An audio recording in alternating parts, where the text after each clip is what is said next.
Bom dia, manhã de 1º de maio, para mais uma dificuldade bíblica.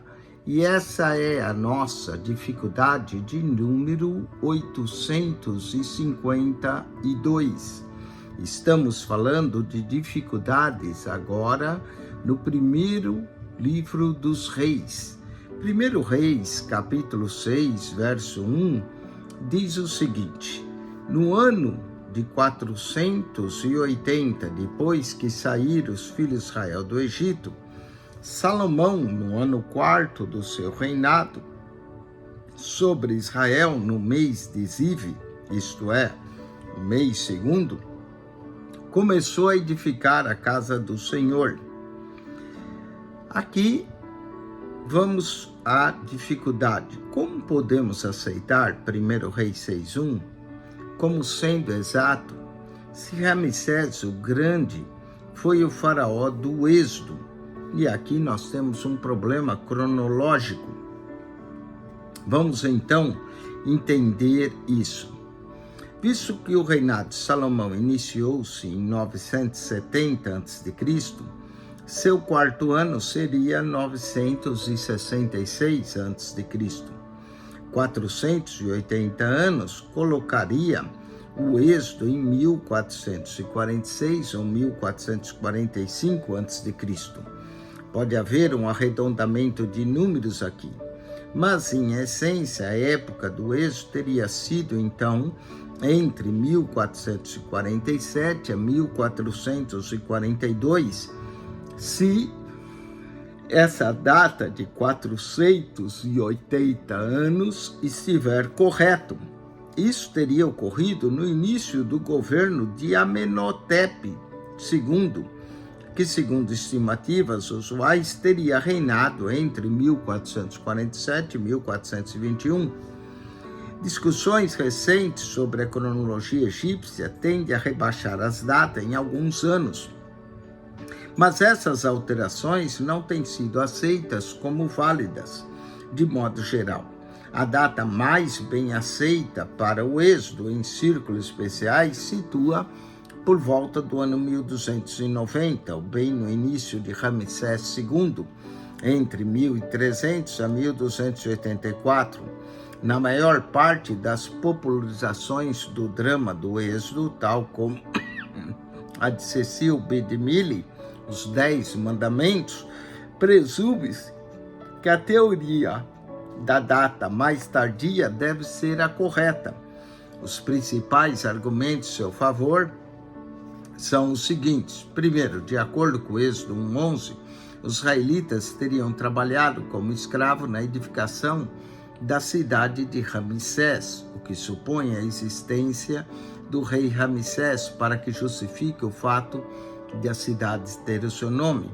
Segundo, visto que a dinastia dos Iquisos que estava no governo do Egito, na época da imigração de Jacó para esse país, pelo menos de acordo com o historiador judeu Joséfo, em vista eles teriam tido acesso ao poder muito antes de 1750 a.C., e a data ficaria de 1445, ficaria assim excluída.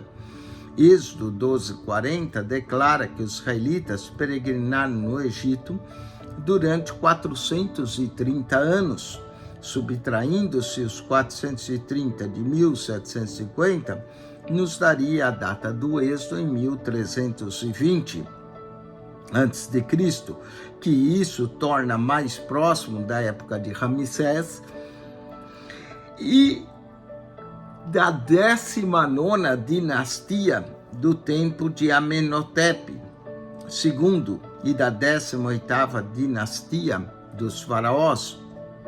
Os primeiros capítulos de Êxodo pressupõem a proximidade de residência de Faraó com relação à terra de Gósen, até o delta, mas a capital do Egito, na 18ª dinastia, ficava a 800 quilômetros mais para o sul, que era a cidade de Tebas.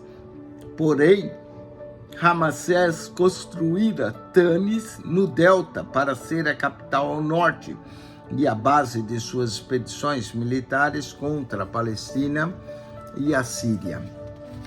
As evidências arqueológicas nos mostram que os níveis de destruição das cidades palestinas, como Lax, Deb e Azor, apontam para o século XIII em vez de o século XIV a.C. Então, tudo isso são evidências de um êxodo mais tarde. Existem também evidências de um êxodo mais cedo. Se o êxodo ocorresse em meados de 1290, o número então certo aqui não seria 480, mas sim 324. E isso nós vamos ter então outras evidências aqui para essa data mais posterior. Então, essa é a grande pergunta. E aí, muda o faraó, não seria Ramsés II, mas poderia ser Tutemes III, seria o faraó mais correto para a época do êxodo. Bom, espero que você tenha apreciado essa dificuldade. E a grande pergunta é: se o faraó é Ramsés, o êxodo seria mais tarde. Se o faraó é Tutemes III ou Amenetópe II, nós teríamos um êxodo em torno de 1400 a.C. Espero que você tenha gostado dessas evidências e que nós possamos apoiar essa data de 1445 para o êxodo em refutação à teoria de 1290. Todavia, isso tem sido apresentado e é de grande discussão entre os estudiosos, tanto da arqueologia, quanto os que defendem que o faraó era Ramsés II para a época do êxodo. Bom, acione o nosso canal no YouTube PR, Eugênio Piacentini, o canal da Bíblia. PR, Eugênio Piacentini, o canal da Bíblia. Subscreva. Deus te abençoe. Amém e amém.